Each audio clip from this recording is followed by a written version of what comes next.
ዲግሪህ በሩን ያንኳኳል፣ ክህሎትህ ግን በሩን ይከፍታል። ዛሬ ጂፒኤ ሳይሆን ምን ትችላለህ ተብለህ ስትጠየቅ የምትመልሰው አለ? ሰላም ውድ የዩቲዩብ ቤተሰቦቼ እንዴት ናችሁ? ዛሬ ደግሞ በክፍል 2 የምንነጋገረው ስለ አንድ ትልቅ ውሸት ነው።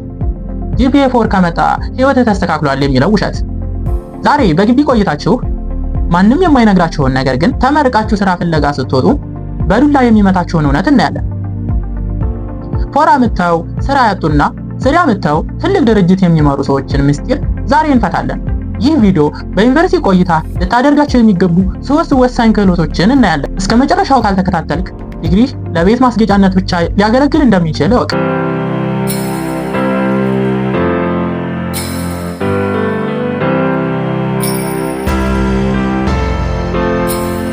በአንድ ወቅት አንድ ተማሪ ያውቅ ነበር። በየሴሚስተሩ ፎር ያመጣል። ቤተሰቦቹ ይኩራሩበታል፣ መምህራኑ ያደንቁታል። ነገር ግን ተመርቆ ስራ ፍለጋ ሲወጣ ለ6 ወራት አንድም ቦታ ሊቀጠር አልቻለም። ለምን መሰላችሁ? ወረቀቱ ላይ ኤ ነበረው፣ ነገር ግን እጁ ላይ ምንም አይነት ክህሎት ወይንም ስኪል አልነበረውም። ዛሬ በዩኒቨርሲቲ ተማሪዎች ዘንድ ያለውን ትልቁን ስህተት እንፈትሻለን።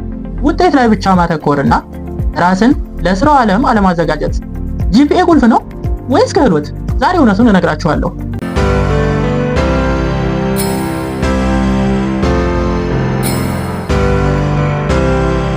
አንደኛ፣ የወረቀት ላይ አንበሳ ወይም ዘ ፔፐር ላዮን። ውጤት ማንነትን ይገልጻል ወይስ ውስጣን? የሽምደዳ ወጥመድ። ብዙ ተማሪዎች ኤ የሚያመጡት ትምህርቱን ተረድተውት ሳይሆን ፈተናው ላይ የሚመጣውን መረጃ ኮፒ ፔስት በማድረግ ነው። ታዲያ ይሄ ደግሞ የወረቀት ላይ አንበሳ ያደርጋቸዋል።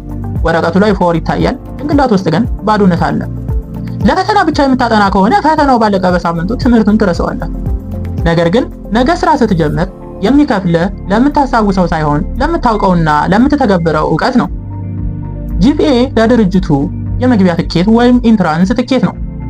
ትኬት መኖሩ ብቻውን ግን ጨዋታውን እንድትጫወት አያደርግህም። ውጤትህን ጠብቅ፣ ግን ውጤትህን የእውቀት መለኪያ ብቻ እንዲሆን አታድርገው።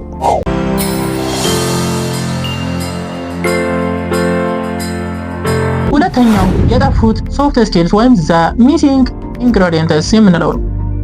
ከዲግሪ በላይ የሚከፈልባቸው 3 ሚስጥራዊ ችሎታዎች በዩኒቨርሲቲ መጽሐፍት ውስጥ የማይገኙ ነገር ግን በስራ ዓለም የግድ የሚያስፈልጉ ነገሮች አሉ። የመጀመሪያው ኮሙኒኬሽን ወይም የመግባባት ጥበብ ነው። ሐሳብን በግልጽ ማስረዳት፣ ሰዎችን ማሳመንና በአግባቡ መደመጥ። ብዙ ጎበዝ ተማሪዎች ኢንተርቪው ላይ የሚወድቁት ስለማያውቁት ሳይሆን ያወቁትን መናገር ስለማይችሉ ነው።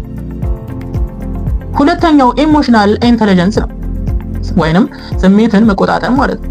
ከሰዎች ጋር የመስራት ብቃት፣ ትችትን የመበቀል አቅም እና በጭንቀት ወይም ስትረስ ውስጥ ሆኖ ስራን በአግባቡ ማከናወን። ይህ በክፍል ውስጥ አይሰጥም፣ በልምድ የሚገኝ እንጂ። ሶስተኛው ፕሮብለም ሶልቪንግ ወይም ችግር ፈችነት ነው። አለቃ ችግር ሲያጋጥመው ምን ላድርግ ብለህ እንድትጠይቀው ሳይሆን ይህ መፍትሄ ነው ብለህ እንድትመጣ ነው የሚፈልገው።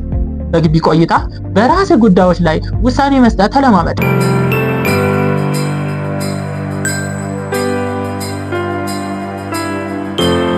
በሶስተኛ ደረጃ የምናየው የወደፊትህን ስራ ዛሬ ጀመር ወይም ቢውልድ ዋይል ስተዲንግ።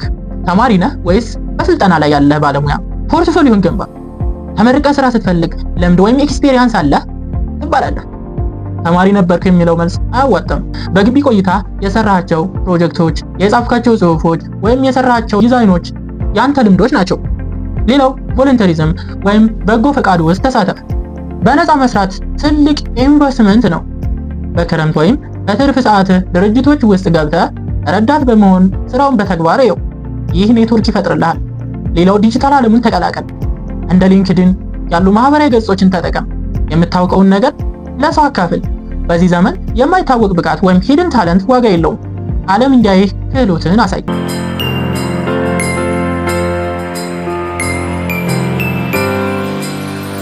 ወደ መፍትሄው ስንመጣ ሚዛናዊ ተማሪ ሁን ወይም ስትራቴጂክ ባላንስ።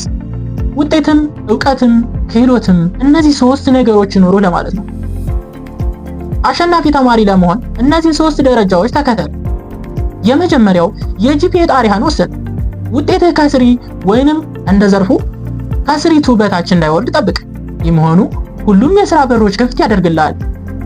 ሁለተኛው ትምህርቱን ከተግባር ጋር አገናኝ። ዛሬ ክፍል ውስጥ የተማርከውን ነገር ነገ በገሃዱ ዓለም ምን አይነት ችግር እንደሚፈታ መምህራንን ጠይቅ፣ ኢንተርኔት ላይ ፈልግ፣ ሌሎች መንገዶችንም ለማየት ሞክር። ሶስተኛው የክህሎት ሰዓት መድብ። በቀን 1 ሰዓት ትምህርታዊ ካልሆኑ ግን ለስራ ከሚያስፈልጉ ነገሮች ለምሳሌ ኮምፒውተር፣ ቋንቋ፣ አመራር፣ ሌሎች ላይ ጊዜህን ተጠቀም። በአጠቃላይ ግን በግቢ ቆይታ ሊኖሩ የሚገቡ 3 ክህሎቶችን ልንገር። የመጀመሪያው የመግባባት ክህሎት ቅድም ያልኩት ወይም ኮሚኒኬሽን ስኪልስ የምንለው ነው። ምናልባት በክፍል ውስጥ አንደኛ ትሆን ይሆናል፣ ነገር ግን ሐሳብህን ለሰው ማስረዳት ካልቻልክ ዕውቀትህ ተቀብሮ ይቀራል። በዩኒቨርሲቲ ውስጥ ፕሬዘንቴሽን ስትሰሩ አትሽሹ ወይንም አትፍሩ። ሰዎችን ማሳመን፣ መደራደር እና በራስ መተማመን መናገርን ተለማመዱ። ሁለተኛው የቴክኖሎጂ አጠቃቀም ወይም ዲጂታል ሊትሬሲ ነው። የህግ ተማሪም ሁን የጤና ተማሪ ወይም የኢንጂነሪንግ ወይም የሌላ ዲፓርትመንት ተማሪ ሁን፣ ግን የቴክኖሎጂ ዕውቀት ግዴታ ነው። ኤክሴል ትችላለህ? ወርድ በአግባቡ ትጠቀማለህ? ከዘመኑ ሶፍትዌሮች ጋር ትውውቃለህ? ካልሆነ ዲግሪ ብቻውን ዳቦ አይሆንም። ሶስተኛው ችግር የመፍታት ብቃት ወይም ፕሮብለም ሶልቪንግ ያልነው ነው ቅድም። የዩኒቨርሲቲ ፈተና አልፈህ ዲግሪ መያዝ ብቻ አይደለም። ትልቁ ክህሎት ጭንቅላትን ተጠቅመህ ያልተጠበቀ ችግርን መፍታት ነው። በዓለም ላይ ትልቅ ደሞዝ የሚከፍለው ብዙ ለሚያጠና ሳይሆን ትልቅ ችግር ለሚፈታ ሰው ነው። በመጨረሻ አንድ ነገር ልናገር። ዲግሪ ስራ ላይ ሊያስቀምጥህ ይችላል፣ ስብዕናና ክህሎትህ ግን ስራው ላይ ያቆያል። ውድ የዩቲዩብ ቤተሰቦቼ የዛሬው የክፍል 2 ቆይታ ይህን ይመስላል። ውጤት ብቻውን ዋስትና አይሆንም። ዛሬውኑ ራስህን ጠይቅ። ከዲግሪ ውጪ ምን ተጨማሪ ዕውቀት አለኝ? ይህንን ለራሳችሁ ጠይቁ። ኮሜንት ላይ ደግሞ እናንተ በግቢ ቆይታችሁ እያሳደጋችሁት ያለውን ክህሎት ጻፉልኝ። በሚቀጥለው ክፍል 3 ስለ ጓደኛ ወይስ ጠላት እና በዩኒቨርሲቲ ውስጥ ልትርቋቸው ስለሚገቡ 5 አይነት ሰዎች እናያለን። ሰብስክራይብ ያላደረጋችሁ አሁኑኑ አድርጉ። ቪዲዮውን ከወደዳችሁት ላይክ አድርጉት። እንዲሁም ይህ ቪዲዮ ለሌሎች ይጠቅማል ብላችሁ ካሰባችሁ ሼር አድርጉት። በቀጣይ ክፍል እስከምንገናኝ ሰላም ቆዩልኝ።